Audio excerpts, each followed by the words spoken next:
지금으로부터 약 54년 전으로 돌아간 1969년 7월 20일, 전 세계 약 6억 명의 대중이 지켜보는 가운데 아폴로 11호를 실은 세턴 V 로켓이 발사됩니다. 나사의 주도로 이루어진 유인 달 탐사 계획, 바로 아폴로 프로그램 프로젝트였습니다.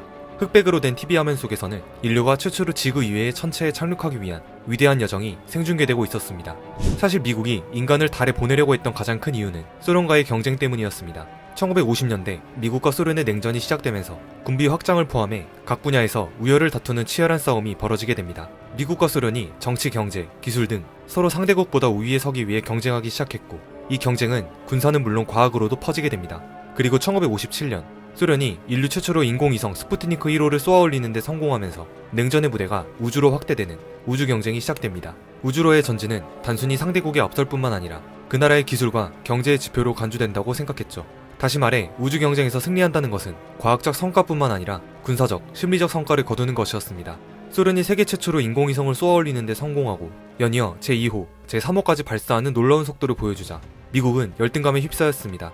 이 시기에 미국은 겨우 출발점에 서 있는 상태에 불과했기 때문이죠.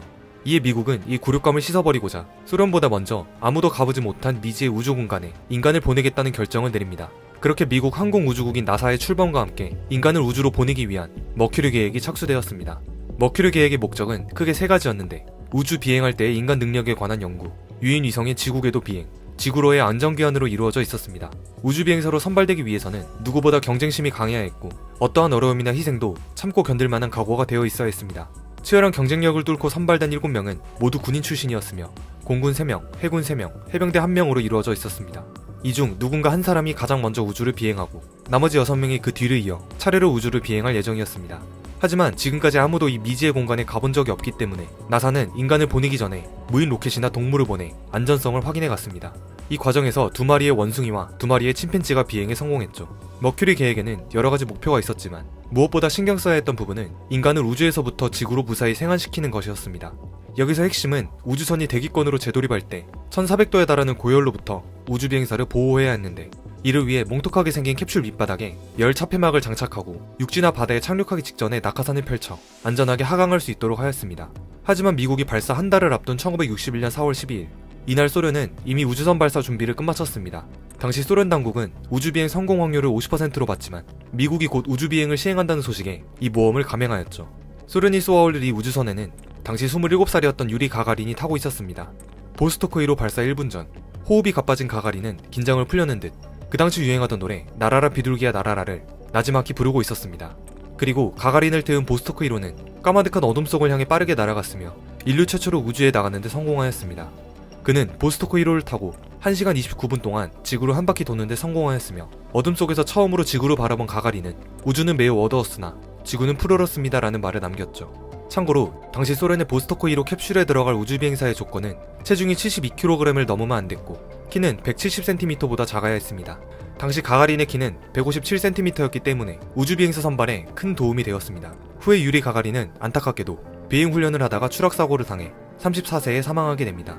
유리 가가린이 인류 최초로 우주에 나가는데 성공하면서 세상은 놀라움을 금치 못했습니다. 소련이 최초로 우주비행에 성공한 지 불과 3주 뒤, 미국도 앨런 셰퍼드를 태워 뒤늦게 머큐리 계획을 성공시켰지만 자존심은 추락할 대로 추락해버렸습니다. 비록 미국은 소련보다 늦게 우주에 나갔지만 머큐리 계획을 통해 무중력에서 인간이 적응하는 법을 배우고 우주선 기술 발전에 크게 기여하면서 그 임무를 충실히 수행하였습니다. 이렇듯 국가 간 자존심 경쟁은 인류 역사상 가장 급격한 과학과 기술 성장을 불러왔고, 이 기간 동안 우주 경쟁은 절정에 달했습니다. 소련이 인류 최초로 우주비행에 성공시키며 또 한 번 우주 경쟁의 우위를 가져오자 미국은 이보다 한 단계 더 나아가 최초로 인류를 달에 보내겠다라는 과감한 발표를 합니다. 그렇게 계획된 게 유인 달 탐사 계획, 바로 아폴로 프로젝트였죠. 미국은 이 하나의 프로젝트에 현재 환율로 약 210조 원이라는 어마어마한 예산을 투입하였으며 더 이상 소련에 뒤처지면 안 됐기 때문에 최대한 빠르게 계획을 실행해 나갔습니다. 그리고 이를 성공적으로 이루기 위해 머큐리 계획의 다음 단계이자 아폴로 계획을 실현시키기 위한 전 단계로 제미니 계획을 수립합니다. 제미니 계획의 핵심은 이러했습니다. 인간이 우주 공간을 자유롭게 비행하는 법을 습득하는 것, 혹독한 우주 환경에 적응하여 우주선을 수리하는 우주 작업 습득, 달에 착륙 후 행동을 하기 위한 기술 습득, 다른 우주선과의 결합. 다시 말해 제미니 계획은 아폴로 계획에 필요한 기초적인 기술을 습득하기 위한 단계였습니다. 그리고 머큐리 우주선이 1인승이었다면 제미니 우주선은 2인승으로 확대했으며 선내의 넓이는 승용차의 운전석과 조수석 정도였습니다. 1964년 4월, 우선 제미니 1, 2호가 비행시험 임무를 위해 무인으로 발사됩니다. 그리고 약 1년이 지나 본격적인 제미니 계획의 시작을 알리는 제미니 3호가 발사되면서 최초의 2인승 유인 우주 비행을 성공합니다. 하지만 소련은 이보다 일주일 더 먼저 보스워드 2호를 발사해 최초의 우주 유영까지 성공시켰는데요. 이는 역사상 최초로 인간이 우주선을 벗어나 어두운 우주 공간으로 나오는 순간이었으며 우주 유영을 한 사람은 소련의 알렉세이 레오노프였습니다. 그로부터 2년이 흐른 1966년, 거침없이 순항하던 미국의 우주 계획에 심각한 위기 상황이 닥치게 됩니다. 이날 미국은 제미니 8호를 발사해 우주에서 다른 우주선과 결합하는 도킹을 시도할 예정이었습니다. 우주에서의 도킹은 미국의 달 탐험과 장차 우주 개발, 즉 우주정거장 건설 등에 꼭 필요한 필수 기술이었습니다. 나사의 계획은 먼저 아제나 무인위성을 쏘아올리고 41분 후에 제미니 8호를 곧바로 쏘아올려 두 위성의 도킹을 시도하는 것이었죠. 처음임에도 불구하고 제미니 8호의 도킹은 성공적이었습니다. 닐 암스트롱은 진동도 전혀 없이 순조롭게 도킹했다고 전했으며 지상 관제소에서도 박수갈채가 터졌습니다. 하지만 도킹 27분 후 예기치 못한 일이 발생하는데 도킹하여 하나가 된 위성이 갑자기 회전을 하기 시작했고 통제 불가능한 상황이 벌어진 것입니다. 우주인들은 곧바로 아제나 위성과 도킹을 해제했지만 제미니 8호의 회전은 멈추지 않았으며 선장이었던 닐 암스트롱은 역분사 엔진을 작동시켜 위기를 가까스로 탈출하게 됩니다. 이 사고로 인해 암스트롱은 예정된 계획을 모두 중단하기로 결정하고 비상기한 절차에 따라 무사히 귀환합니다. 이 사고는 미국이 우주에서 처음 겪은 중대한 사고였으며 자칫 잘못하였더라면 우주인 2명이 그대로 우주미아가 될 뻔한 상황이었습니다. 하지만 이러한 경험은 훗날 우주에서 발생하는 여러 사고들을 대처할 수 있는 밑바탕이 되었고 위기 상황을 극복하고 무사히 귀환시킨 닐 암스트롱은 훗날 아폴로 11호의 선장으로 발탁됩니다. 그리고 제미니 12호로 마지막으로 이 계획은 종료됩니다. 미국은 제미니 계획으로 달에 가기 위해 필요한 무중력 비행, 위급한 상황에서의 판단과 결단력 등 중요한 사항들을 터득하고 아폴로 계획으로 넘어가게 됩니다.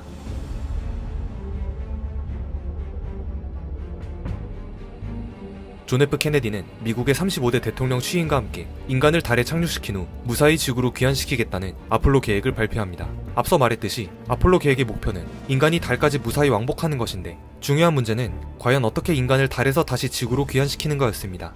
이를 위해 여러가지 방법이 제시되었는데 나사에서 채택한 방법은 다음과 같았습니다. 먼저 지구 표면에 적당한 위치에서 추진체와 함께 로켓을 발사합니다. 로켓이 대기권 돌파 이후 추진체는 분리 탈락되고 로켓의 머리 부분만 남게 됩니다. 지구 공정궤도에 안착한 이 머리 부분은 다시 두 개로 분리되고 달까지 추진하기 위해 이 커맨드 모듈과 달 모듈이 회전하여 조심스럽게 도킹을 합니다. 이때 연결하는 부위가 굉장히 좁아 아주 섬세한 작업이 필요하죠. 도킹되어 하나가 된 우주선은 지구 공정궤도의 반동을 이용해 달로 향합니다.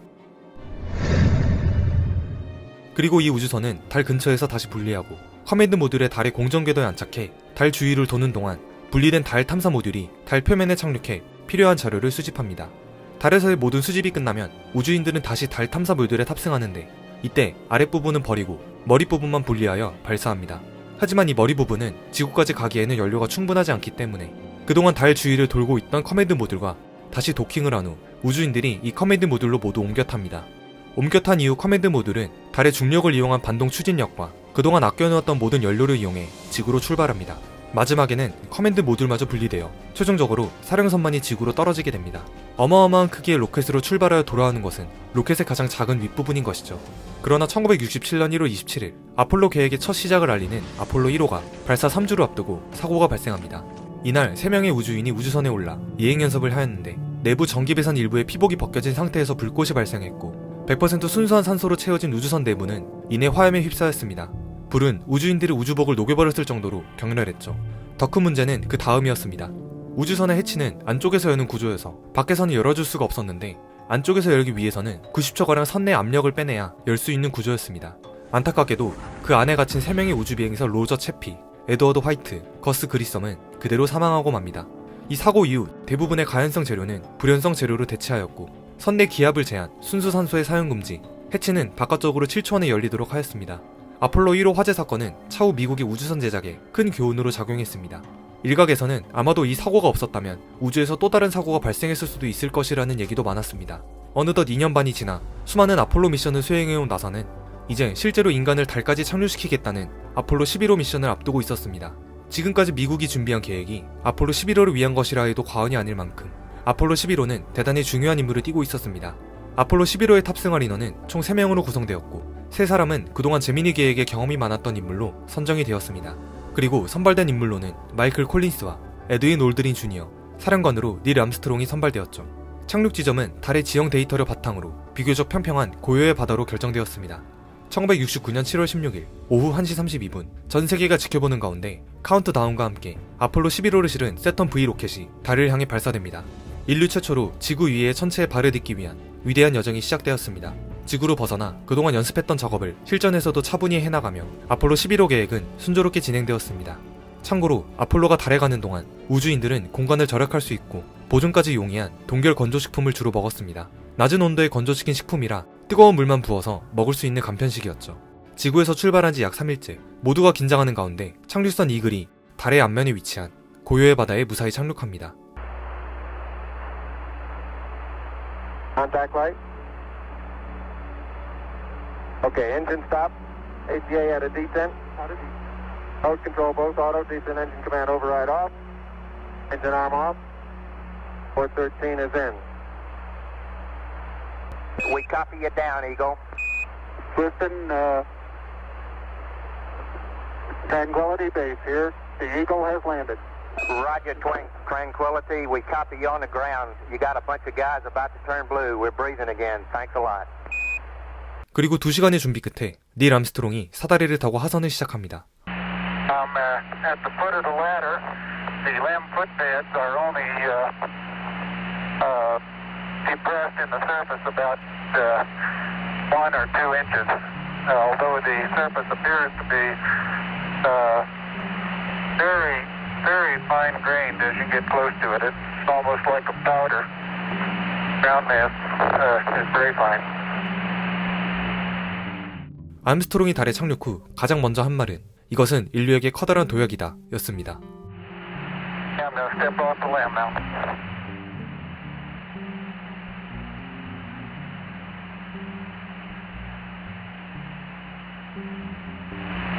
That's one small step for man,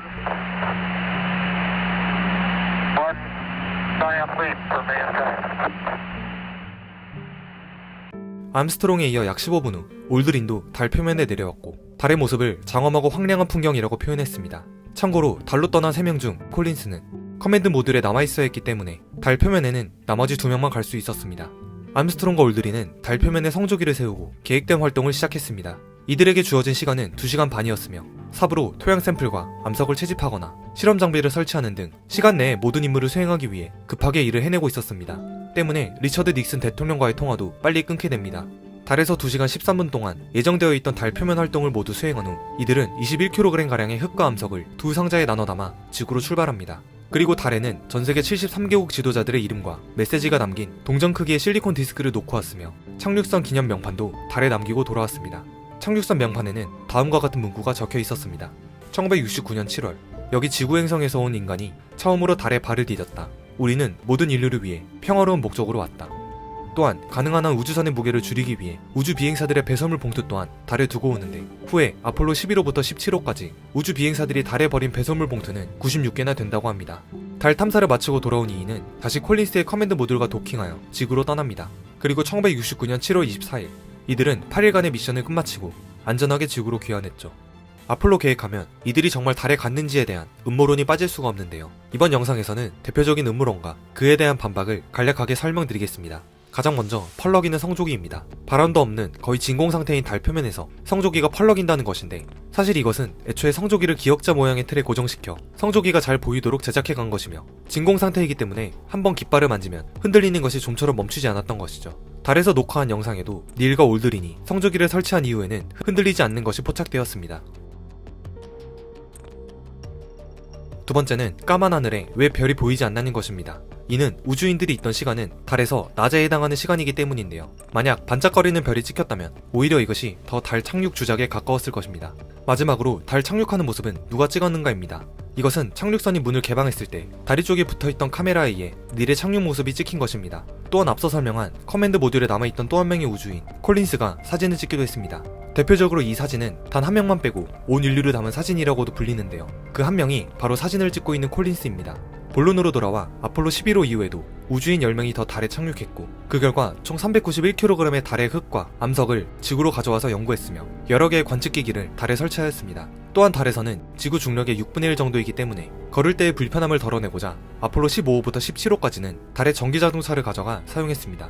현재 전기자동차의 시초가 여기서 시작된 것이죠. 이렇듯 우주 경쟁을 통해 인간은 수많은 신기술을 탄생시키는데요. 우주인과 지상과의 통신을 위해 만든 통신기기는 휴대폰과 노트북 개발 등에 큰 도움이 되기도 합니다.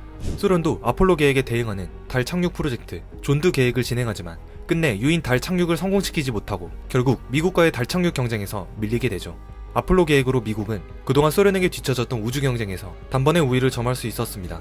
그리고 유인 달 착륙은 아폴로 17호를 마지막으로 끝이 나고 더 이상 인간을 달에 보내지 않았습니다. 1969년부터 1972년까지 6차례에 걸쳐 12명이 달에 발을 디딘 것이죠. 그리고 2017년 미국의 주도로 또다시 인간을 달에 보내겠다는 아르테미스 계획을 발표하는데요.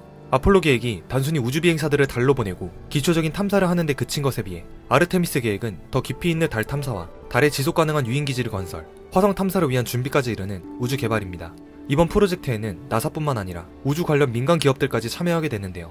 대표적으로 일론 머스크의 스페이스X가 이 프로젝트에 참여하게 됩니다. 그리고 토요타와 작사가 공동 개발 중인 월면차 루나 크루저가 성공적으로 개발이 완료된다면 이 프로젝트에 쓰일 확률이 높다고 합니다. 불가능화할 것 같았던 달 착륙 프로젝트 아폴로 계획. 과연 인간의 우주 개발은 어디까지 뻗어나갈까요? 오늘의 영상은 여기까지입니다.